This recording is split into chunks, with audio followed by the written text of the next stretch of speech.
Hello and welcome to GATSBY Fridays Season 2. Woohoo! Show about getting the best out of a creative life from two creative directors working around the world and based in New York City. I'm your host, Alex Jamilio. And I'm Sarah Semi. We start a movie series in Season 2 with a film that has become a cult classic of the action movie genre, Point Break. For this episode, we watched the 1991 original and the 2015 remake, and we're comparing the two. Does the original hold up? And does the remake do it justice? And at the end of each episode, we make a signature cocktail, toast cheers to you. So hang with us as we get into Point Break in our movie series. I'm Sarah. And I'm Alex. And this is GATSBY Fridays.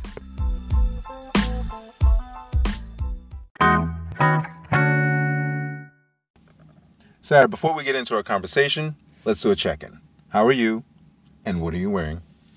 I'm doing good. I'm feeling good. I'm excited to start second season. Season 2, baby.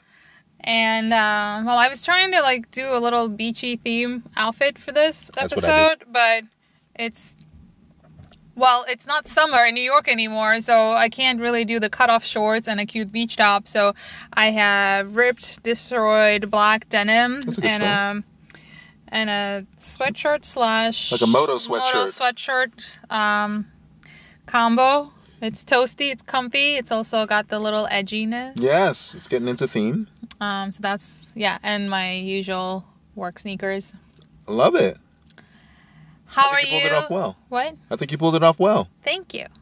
How are you and what are you wearing? I am stoked.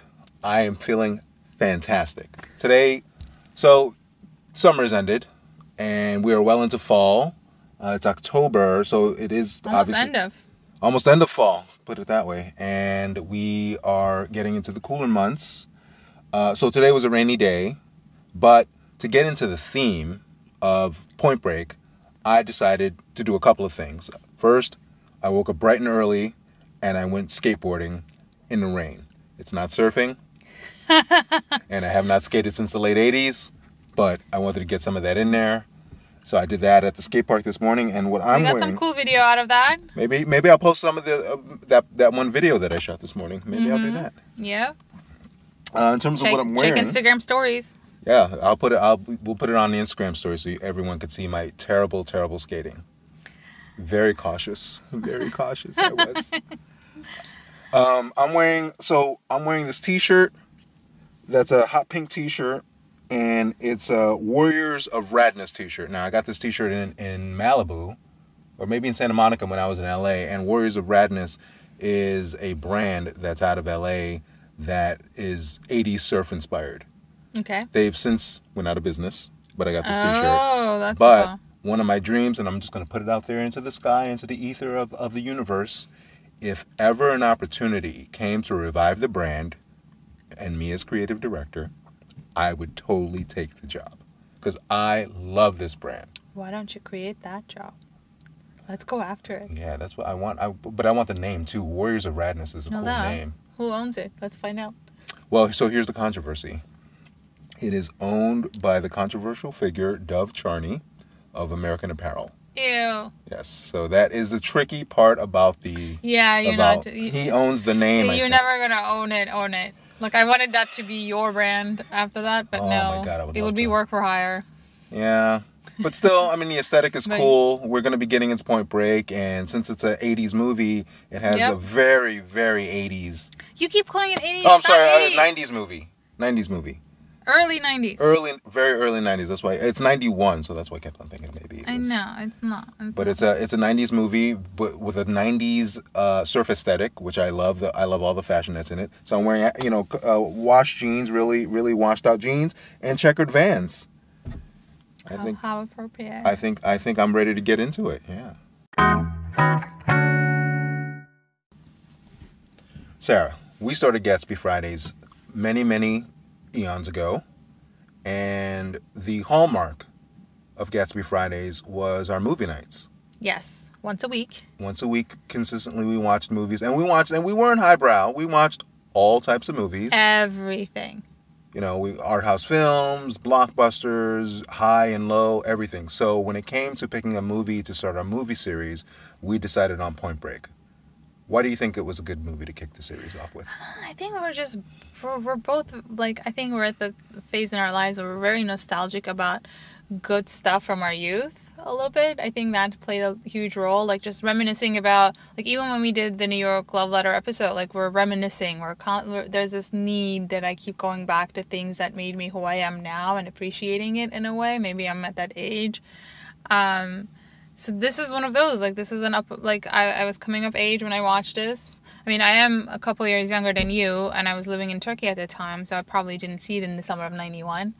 But still, like, I'm a 90s kid. I was too young in the 80s to be an 80s kid. I was not aware of what it was. This, I didn't understand the hype around Swayze back then, and Keanu Reeves was a heartthrob. So... And it's like the surfer culture that I'd never seen in my life before. Like, I learned so much, and I was just like, oh my God, mesmerized about this life that they can live on the beach. Is there surfing in Turkey? No. No, okay. There's windsurfing. Oh, yeah. Which I tried, did not do well. I do not like it. I hear that's very difficult. It's so hard. Yeah. I spent hours trying to, like, just lift the damn thing up, and then I gave up. I do better with water skiing. But anyway, so, like, for me, like, I have that nostalgia. You have a different, like, nostalgia. You have, it turns out, a whole lot more than I knew. God, I mean, I knew you were into it, but... This movie is probably one of my most favorite movies of all time. The nostalgia... Same, but not to your level. We're going to get into that. The obsessiveness that I have of this movie. But the nostalgia for me comes from, well... the fashion, also it's a world that I didn't know. Just like you growing up in Turkey. I mean, I grew up in Brooklyn, concrete streets. Like, it was surf culture, the beach. This whole California lifestyle was such a foreign concept to me. But the movie, even though it's a fictionalized story, made it palpable for me to see that life is a life that people live, and I really thought it was just. It's just fascinating, you know.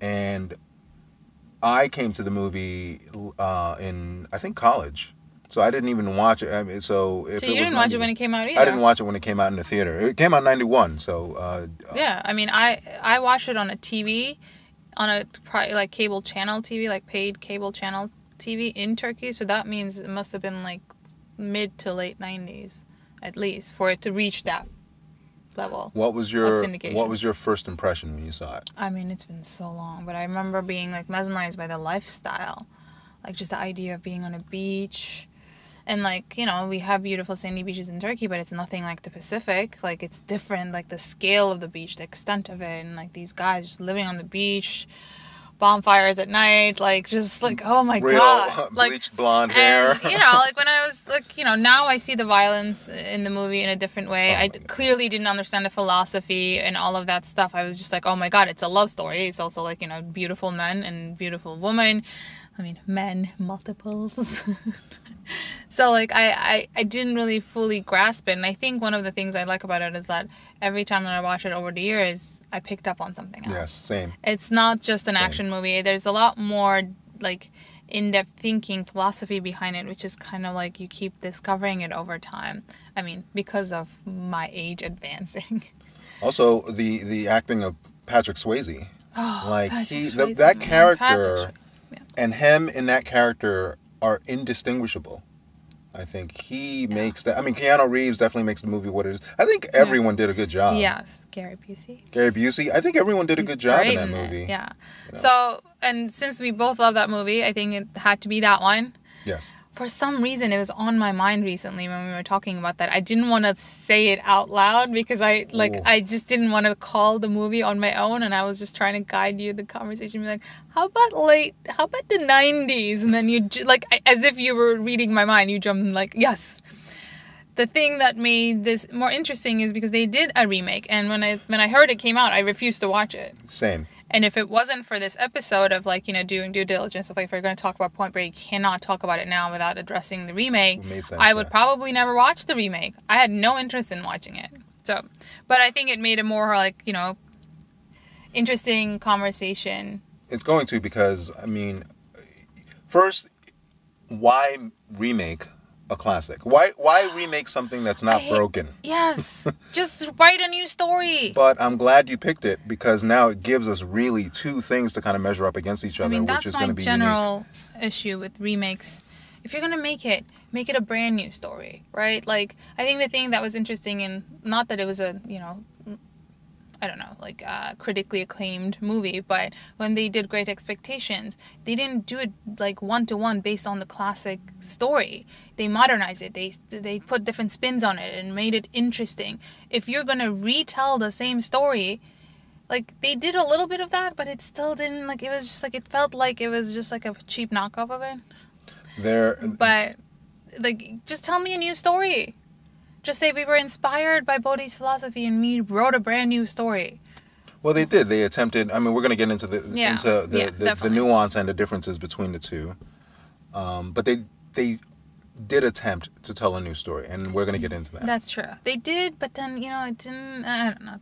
I don't know. It was too similar, but not similar enough. Like, I don't know. What I would have liked to see is complete departure from that, but I don't know. I don't know. I don't disagree. I think what you want is you want the feeling and the impression. It's kind of like, you read a book, they make an adaptation to of a book to a movie, they pull the parts that they feel are relevant. I like stories best when it's impressions. Yeah.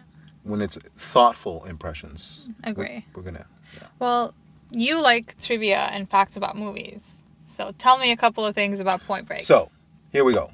Point Break, 1991 version, cost $24 million to make. It grossed over $80 million. It wasn't necessarily a blockbuster, but it was a respectable haul. And Catherine Bigelow directed that one. The remake, now, we're not sure if it's a 1-to-1 ratio in terms of what the monetary value of what it cost to make now versus back then, but it cost over $100 million to make this new version of it, and only grossed $133 million, which is basically yacht party scenes, dirt bike scenes, the tools that they needed.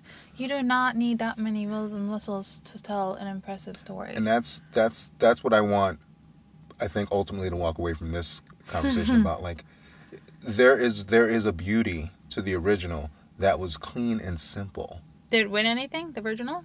So the first one didn't win any awards, which was very curious because, in my humble opinion, I think Patrick Swayze, he should have not only gotten nominated, he should have won a damn award that year, 1991. So I delved into the history and I thought to myself, who did win an Oscar? So Jeremy Irons won for Reversal of Fortune.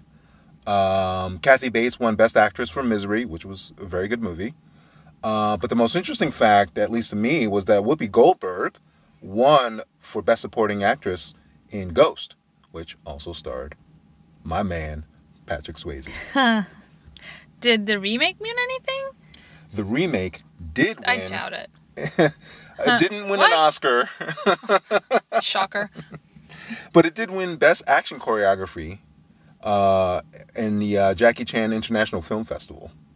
So there you go. I can see why. Yeah, there are a lot of stunts. I'm not that Jackie impressed. Chan would be proud. Let's talk about the actors. Keanu Reeves made his name by playing the beautiful, confused young man. Yes. And like he did that. He did Speed. He was always just like on the rush and like, whoa, like confused. And then he was a little lost in the 2000s. And then he did Matrix.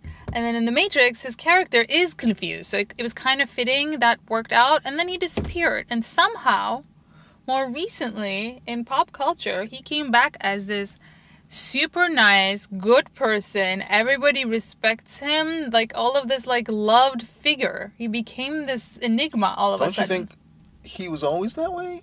No, I think he was lost for a while. Like he was lost. I mean, there were all those memes of him. To us, meaning like to us, the little people that watch him on screen, right? Like in the news, like and like he did some some crappy rom-coms. There was a patch. He had a rough patch. Right? I mean, definitely. He came back with The Matrix. But, prior to doing Point Break, He did a series of smaller films, art house films, My Own Private Idaho, and the Bill and Ted movies. Which they're remaking now. See, that I find interesting because now both of them are old. How are they going to play that off? Like, I expect it to be... Yeah, like, I think it would be fun to watch. Like, it's not trying to, like, rock on the dime of the actually really well-made movie. Well, we have yet to see, though. Well, yeah. We'll see. But, like, you know, We'll even, like, as soon as I heard there was a remake of Point Break, I was like, nope, not for me. You know, I gotta say, because I love Point Break, I had high hopes. Really? I knew that the original cast. Immediately. I knew that the original cast was not going to be about it, but I thought the same ethos would be there. Obviously, it was not. Clearly, and we're gonna. I don't know. Talk about that further. And then Patrick Swayze. Oh, my heart breaks. He is. What an actor. What a talent. What a person. Man. Oh my God. Like when they jump off the plane and he's doing like the air acrobatics and then his toes are pointed because he was a dancer, and then that immediately takes me back to Dirty Dancing, even though the acting doesn't, like, you know, acting, you get lost in this character in Bodhi, but then that little tidbit just reminds me that he's a dancer. Like, the other guys that are jumping, they're not pointing their toes like that. He did his own stunts. You can tell. And he did his own jumping out of the plane. And there's this one scene that they're just talking to each other, and it's like a close-up of their heads only, and I'm like, I don't know which one to look at. I don't know which one to look at. They're so beautiful. It was, you know, California surf culture, right? Surf bodies. But Swayze, the character of Bodhi. Let's get into the nuances of the characters then, because that's what we're up to. The character of Bodhi, like, he was well casted, and I'm trying to think if Catherine Bigelow had someone else in mind, and I don't think so. I think she knew it was going to be him. There were other options for the Keanu Reeves Johnny Utah character. Who? Matthew Broderick, for one. Ew, was going to be no, he's too dorky. And I'm going to throw... I mean, I can see the dork fitting in there, but what? I'm going to throw another one out there. Willem Dafoe. What? No. Yes. No. He was also considered for the Wasn't role. he too old for that by then? I probably was, but playing an FBI agent who was trying to infiltrate a surf club, like, could you ever picture Willem Dafoe surfing? No. No. I mean, I can. I think he would pull it off, but I can't now that this is so perfectly crafted in my mind that I can't swap the characters out. These were studio notes. He would be better than Matthew Broderick, I can tell you that. Yeah, that much is true. But Catherine Bigelow fought for Keanu Reeves to play the part, and the studio didn't want him to do it because he wasn't a big enough name at the time. At the time. No, she knew. Well, and for the remake, Bodhi is played by Edgar Ramirez. Yes. I saw him in the Wasp Network recently on Netflix with Penelope Cruz, playing this Cuban guy that's in Miami, like trying to, like, I don't know, like Cuban politics and espionage kind of film based on a true story. He was okay in it. I want to like him more, and I don't know what's keeping me. And then I saw the remake, and then I can't like him now. So I'm like, no. What I think is that I don't know too much about Edgar Ramirez's career. I feel like I don't know enough either. I feel like he could be a good actor. I need to see more of his work. But I felt like you're filling huge shoes. Yes. Huge shoes that even he were not filled at all. He understands that are not he wouldn't be capable of. So he approached the character very differently. Wasn't my taste or my flavor, but also the storyline is different. Yeah. So I mean, which we'll get into a little bit more of like the Bodhi's philosophy thing, but who do you think would have made a better Bodhi in the remake? So I'm glad we waited for this, and I'm also glad you're sitting down. Okay. Here we go. Matthew McConaughey. Yes, he would be so good. I love me some Matthew McConaughey. I think he would be a compelling Bodhi. Oh my God, yes, he would do it so well too. Yes. Yeah. I think he'd be the only person who could do absolutely it well. right. And he should have been in the remake. I know. Yeah, I also felt like, Bodhi, I don't know. Yeah, no. Also, Edgar Ramirez, to me, didn't embody the look. If I can That's even why I'm say like, yes, that, if I can say the that, look is is that something alright. that's not controversial to say? No, it's not, because here's why. The remake was not about surfer dudes. It's about extreme sports. So that already, like, you know, that's that they're trying to tell it in a new way, which I understand why. Fair enough. But I think Edgar Ramirez has a little bit of a stuffier dude look. Like, I don't... He doesn't seem chill. He doesn't seem chill enough to be Bodhi, but these people are more aggressive. Yes. In the remake. But I also don't see him being... He is more granola, which is fitting to the new storyline in his appearance, but like in a negative connotation. And I also saw he's not sharp enough. There's something stuffy about Edgar Ramirez, which would be perfect for some other roles. Just this one, there's this lightness about Swayze that he brings on, right? Like, and I have to say, it doesn't feel like personality, presence in the room. Edgar Ramirez. No knock on him as a person. Has not lived this lifestyle. Swayze lives this lifestyle. Matthew McConaughey lives this lifestyle. And I feel like they understand what that was about. They understand how to be in that type of an existence. I get that, but I mean, it's their job to act, right? Well, yeah. You know, who's to say that Edgar Ramirez did not do extreme sport for 6 months getting ready for this movie, right? Like that, I don't think that's just a lucky benefit for those. For those guys. Okay. Yeah, like... someone who has not lived a surfer lifestyle, it's his job to portray that character. He will figure it out. Okay. If he's a good actor. I mean, in the remake... Of course, it helps, but... In the remake, I feel like... Well, so then, in that case, then, in the remake, his look fits in place in the world of the remake. Kind of, and it doesn't. I don't know. Like, I can see the remake Johnny Utah... physically, like appearance-wise, fitting into that. You know, the hotshot extreme sports guy turning into like the FBI agent. I get that. Who was playing him? Luke Bracey. Oh, he was in Little Fires Everywhere. I just saw him this spring, quarantine. How was he in that?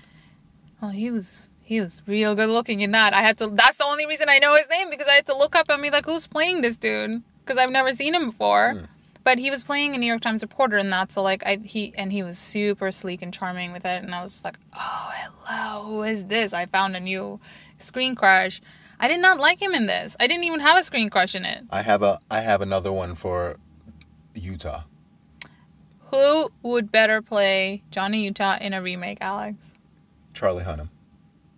Who's that? He's the British guy from Sons of Anarchy, the blonde one. Ooh. He was also in... No, he's too, like, surfer dude looking. You know what? Like, the appearance...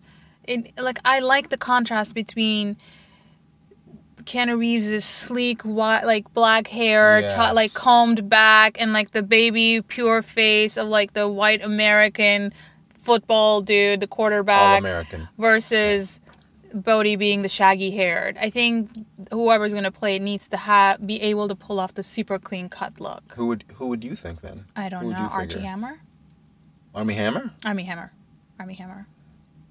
He can pull off the FBI, the square FBI aesthetic. I don't know if he would be relaxed enough to be the surfer. I think Keanu Reeves wasn't either. It's true. Actually, he had to learn how to surf, by the way. I think I get this one. I think Armie Hammer would maybe. You need that clean-cut American baby boy face. Yeah. To contrast the shagginess of the extreme person that he falls into the philosophical trap of. Like, I don't disagree. I think that's a good one. Yeah. All right. When we get back, we will continue our conversation on Point Break. This is GATSBY Fridays. So before we move on to our favorite part of this and every episode, since you're such a big fan of the original, summarize how you feel about the first one versus the second one. Okay. Very, very quick. I'll start with the second one. I think overall, the second one lacked the elegance. Yes. Of what the original movie and its original intent To me, it personally just felt like one big Mountain Dew commercial. And that is sadly what I have to say about the remake. What I want to say about the original, and once again, every time I see it, I discover something new about it. How, first of all, the cinematography and the way it was shot is incredibly beautiful. It is stunning. The surfing sequences and the underwater sequences that Catherine Bigelow has put together. Yeah. Okay. Today, we are making the perfect surfing companion micheladas. Yes. Tasty. So I had my first michelada at Cafe Habano, Elizabeth Street, and fell in love. Oh, I remember that place. Yeah? Like, That was a good place. I was like, oh, beer and on ice? Like, what? With hot sauce? Like, well, they also had just the lime version and the hot sauce version, it's a Cuban place. So it wasn't like, so this is a Mexican drink, technically, but there's also a Cuban version. First of all, I don't like beer. Yeah. So, I know. So I only drink beer when it's ice cold. I'm most likely hungover on a beach. Then I'm just like chugging it. That's a good And way. it's the only way that I just would drink beer straight up from a bottle. And even then, it's still not my favorite. But I love spicy stuff and I like tart stuff. Like lime juice makes everything taste so much better. So the mix of hot sauce and lime juice makes the drink taste less about beer. So you have fizzy, you have spice, you have the lime. It's incredibly refreshing. And there are many recipes for cheladas and micheladas. Some use clam tomato juice called clamato. Some of them use steak sauce. Some of them use tamarind concentrate. There's a Cuban version. There's a Mexican version. So in the usual Gatsby style, I'm not going to go for the exactly classic one. Okay, make it your own. I'm going to make it super simple, which is how I make it at home. First, you need a chili salt rim for your glass. Pick a tall glass. Rub a wedge of lime on the edge. This will make the rim stuff stick. And the rim stuff can be just salt. Doesn't have to be super fancy. Or you can make your own spicy salt chili lime zest mixture. So lime zest, a little bit of salt, a little bit of, spicy pepper, pepper dust. Like it could be paprika. Paprika's not spicy. Like cayenne or something more flavorful, a Mexican chili. And then that would be your thing. Or the way I do it is Tajin is a Mexican chili and lime thing that you just buy as is. Okay. And you can buy this on Amazon. You can buy it on Target. I used to carry a pocket size of these in my purse. Rim your own glasses. Well, you can put it on anything. You can put it on avocados. You can put it on tacos. Oh, I love it. It's incredible. If you like that type of tartness, it's addictive. So I just use it with Tajin at home because I have it and I like it. So you fill your glass after that. After you rim and you do the flavor on the edge, you fill your glass halfway with ice. I like a lot of lime, so I put a whole lime in it. But you need at least a half because there's other stuff that goes into it.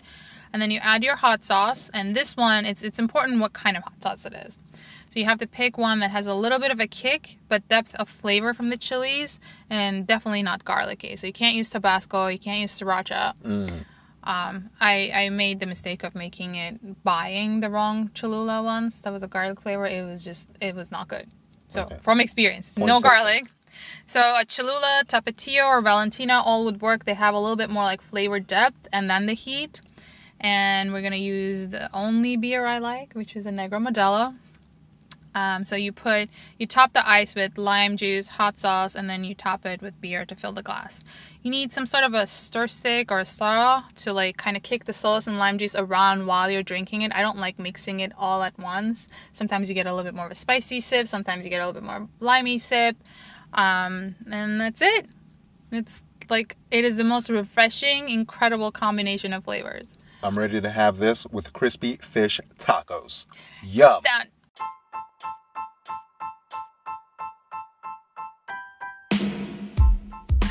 Thank you for hanging with us. For a list of cool stuff and references mentioned in this episode, hop onto our site, GATSBYFRIDAYS.com. You can find the michelada recipe on our website, GATSBYFRIDAYS.com. For show notes, if you want to leave a comment, just suggest a show topic, get us out on our site or on Instagram.